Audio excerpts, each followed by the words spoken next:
morning, everyone. It's so nice to see your beautiful faces. I hope you guys can hear me well. All right. My name is Jumoke Omodeni. Thank you for the beautiful introduction. Before I start, I would love to share a very brief story with you guys. It's a story about my childhood. I would say that my childhood was beautiful and very simple. At least it was to me. You see, I grew up on farms in Ilobu, Osun State, and Ilawe, Ekiti State, Southwestern State in Nigeria. My parents were cassava farmers. I would say life on farm was well connected to nature. The highlight of my childhood were the fresh food, the clean water, the cold air, and the vibrant sense of community. After school, me and the children would gather by the flowing river. We would play, we would gist, we would laugh, we would wash our panties, and we would splash water in its very cold embrace. Weekends were my favorite. This is when I clean my environment and I get rewarded by my parents with a trip to the river to catch crabs and fishes. My favorite fish then was tilapia fish. I will not forget to mention the tall mountains, the spring behind our house, and the rain when it falls. It's different on the farm. They all became the essence of my childhood. You see, in return for all these things that I was taught by my parents were gifts from Mother Nature. Keeping the environment clean and planting trees became subconscious activities I would do to show my gratitude to Mother Earth for the countless of memories that she had given me.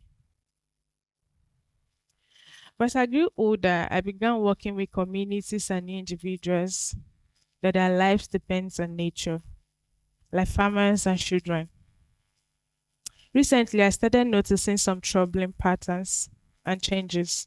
Seasons were no longer following rhythm. Rain does not fall when it's supposed to fall. Abundant water sources are drying up at a very fast rate. Even soil seems to lose its strength to grow our food. There are issues of flooding and drought occurring across our communities in Nigeria, affecting people's livelihood.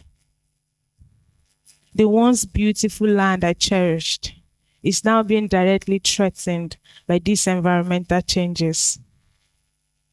These environmental changes are also affecting communities and livelihood that have stood for countless of generations. Talk about food insecurity problems that have led to the rising cost of food, respiratory issues that we're observing from air pollution and heat waves.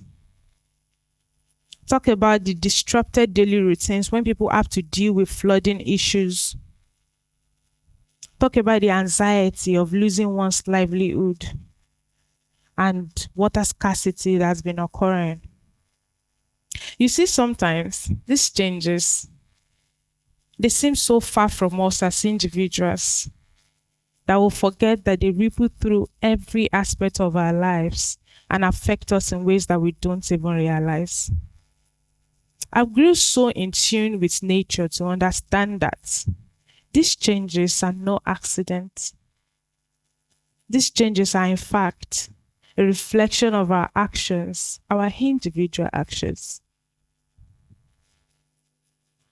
Talk about glorifying food, wastage, wasting energy resources, promoting overconsumption of products, cutting down trees, burning fossil fuel, denying sustainability practice and climate-friendly practices just because she can. All these individual actions and even more are the main drivers of the environmental changes that we are witnessing today.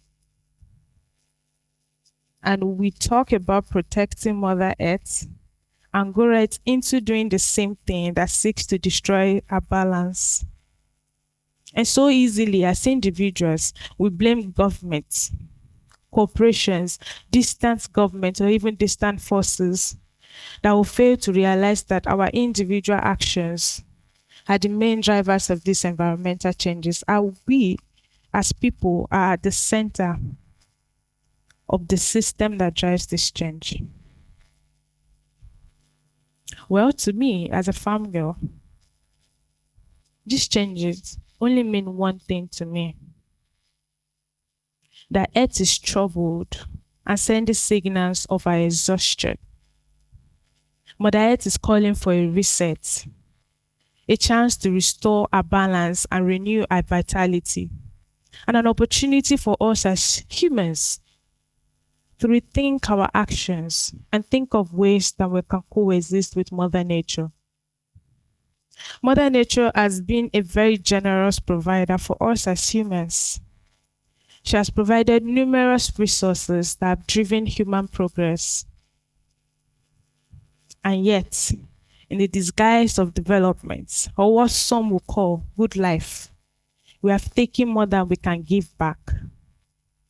We have overexploited Mother Earth's resources, polluted our air and waters, destroyed our forests, exhausted our soils, toyed with our balance.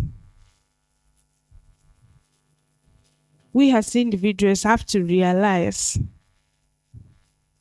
that the air we breathe, the water we can drink, and the food we can grow from our soils, it's not because of our might. It's because Mother Earth is being generous. Well, I have an idea to share. In my culture as a Yoruba girl, there's this social belief in the idea of reciprocity. Reciprocity is guided by a sense of exchange, to give, but only to whom much has been received in equal measures. We have to understand that Mother Earth has been a very generous provider for us as humans. Reciprocity is that basic principle, a very basic one, that reminds us that we have to give as much as we receive. So in order to honor the hand that feeds us, we must honor the land that sustains us. As people, we must learn to apply the principle of reciprocity to our relationship with Mother Earth, to build beautiful relationship with her, and also learn ways to grow in tune with her. Caring for the environment, these are basic things. And building the consciousness too, through reconnecting with our natural environment. Trust me, it's very beautiful.